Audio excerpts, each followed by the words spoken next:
Cronograma Bíblia Todo Dia, Marcos, capítulo de número 9. Vamos ver aqui sobre a transfiguração, que foi um momento em que o Senhor levou consigo Pedro, Tiago e João para um momento particular em cima do monte, onde eles ali ficaram a sós, e o Senhor ele foi transfigurado diante deles. Ou seja, o que é uma transfiguração? O Senhor mudou ali a sua figura, porque houve ali um resplandecer sobre ele que veio do céu. A Bíblia diz no versículo 3 que as suas vestes se tornaram brancas, de um branco que não era natural, era tão resplandecente que nenhuma pessoa que tentasse lavar um pano branco, em outras palavras, deixaria tão branco como aquilo. Então, assim, lembre do tecido mais branco que você já viu na sua vida até aqui. Não se compara como eram as vestes de Jesus naquele dia. Até porque, amados, tudo que diz respeito à glória de Deus, ao céu, ao poder de Deus, nós com nossos olhos humanos ainda não vimos nada parecido. Amém? E ali vai aparecer diante deles Elias e Moisés, que foram dois homens usados por Deus no Antigo Testamento. E a Bíblia diz que eles conversavam com Jesus. Pedro, ele vai dizer que é bom estarmos aqui, mestre, façamos 3 tendas, uma para ti, uma para Moisés e uma para Elias. No versículo 6, aqui em Marcos, eu gosto de Marcos porque ele diz, que Pedro falou aquilo porque ele não sabia o que dizer, pois estava apavorado, ou seja, no momento de nervosismo, no momento em que eles não esperavam, porque eles subiram um monte, eles não esperavam ver nada daquilo. Acredito que eles estavam subindo acreditando que era para mais um momento de oração e eles viram aquilo. Então, assim, a glória de Deus para os olhos humanos é algo assim que nós, hoje, se nós estivéssemos aqui, onde eu estou, onde você está, e aparecesse um anjo, se aparecesse qualquer coisa do céu aos olhos visíveis, nós ficaremos apavorados, porque o que vem do céu é algo tão tremendo, tão poderoso, que os olhos humanos não estão preparados para ver. Amém?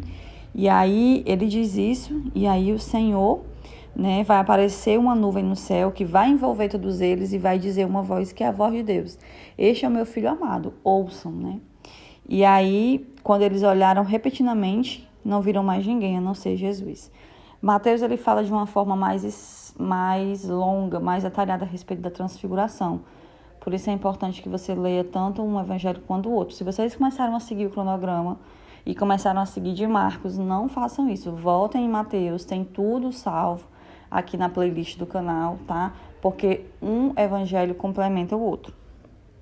Depois eles vão descer do monte e ali vai vir a cena do menino endemoniado, do quais os discípulos estavam tentando ali libertar aquele rapaz, aquele menino, e não conseguiram.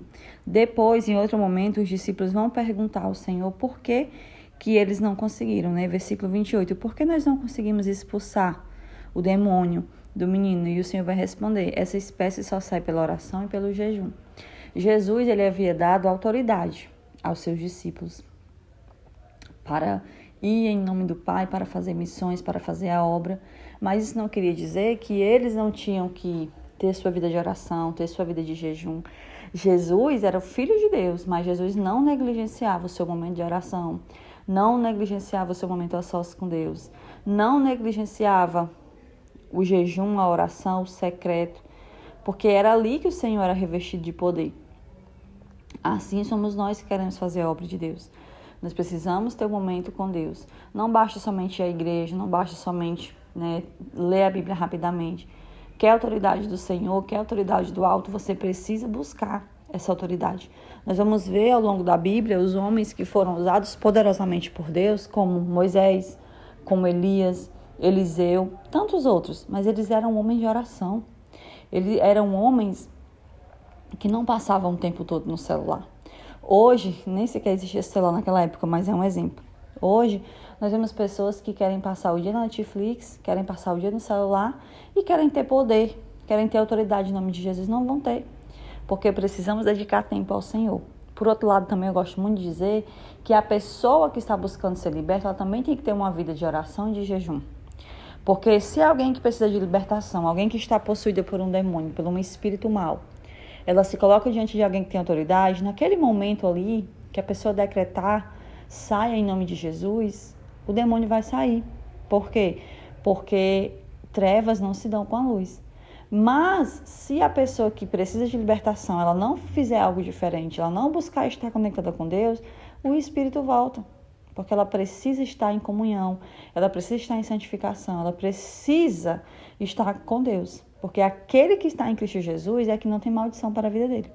Quem está fora de Jesus tem maldição. Está aí prestes a qualquer coisa do mundo das trevas. Tá bom? Depois o Senhor vai falar no versículo 31 que o Filho do Homem está para ser entregue nas mãos dos homens. Eles o matarão e 3 dias depois ele ressuscitará.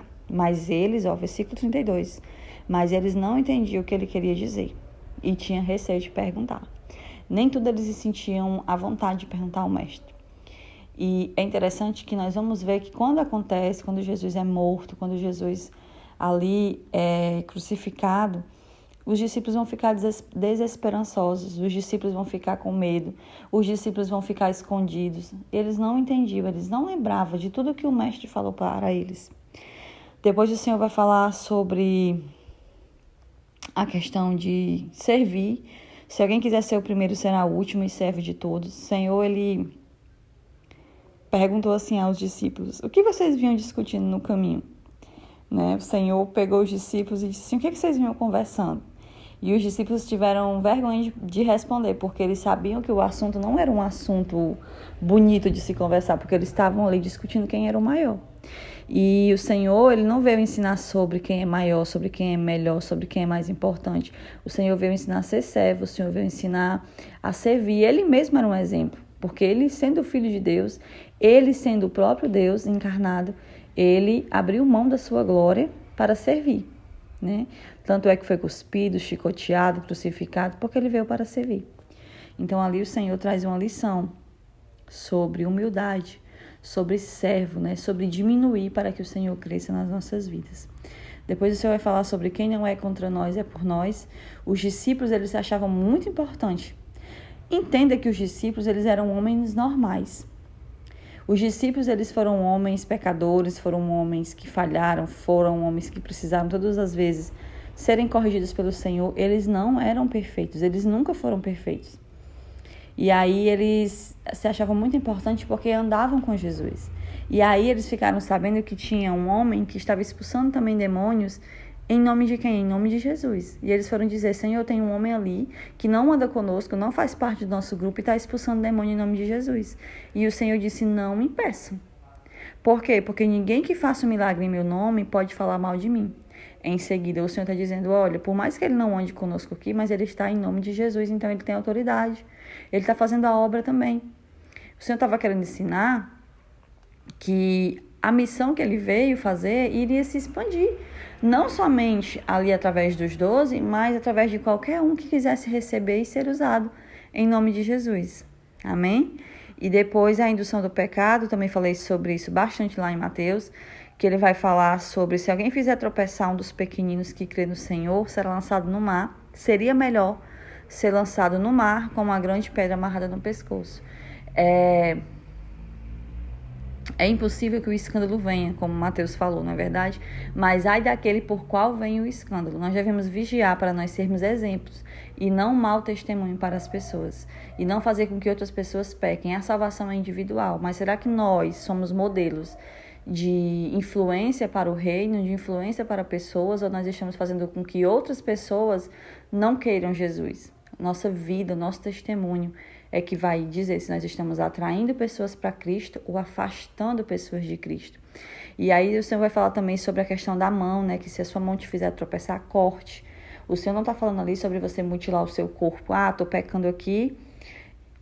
Eu tenho vício, eu tenho o pecado de roubar, né? Roubar, pegar nas coisas que não são minhas. Vai adiantar você cortar a sua mão? Não, porque se você cortar a sua mão direita, você vai ficar com a esquerda. Se você cortar as duas, talvez você não roube mais, mas no seu coração o desejo de roubar ainda existe. Você só não rouba porque não tem mais mãos. Ou vai dar até um jeito de roubar com os pés. Então, não é sobre se automutilar. É sobre você lançar fora aquilo que te faz pecar. É sobre abrir mão do pecado. Tá bom? E tirar realmente aquilo que te faz cair. Se é assistir algo que vai te dar ali um start pro pecado, deixa de assistir aquilo. Se é uma rodinha de conversa que te faz cair na tua tentação, Sai da rodinha da conversa. Se é um grupo de amizades, mas eu amo meus amigos, mas amo mais a Deus, preciso amar mais a Deus.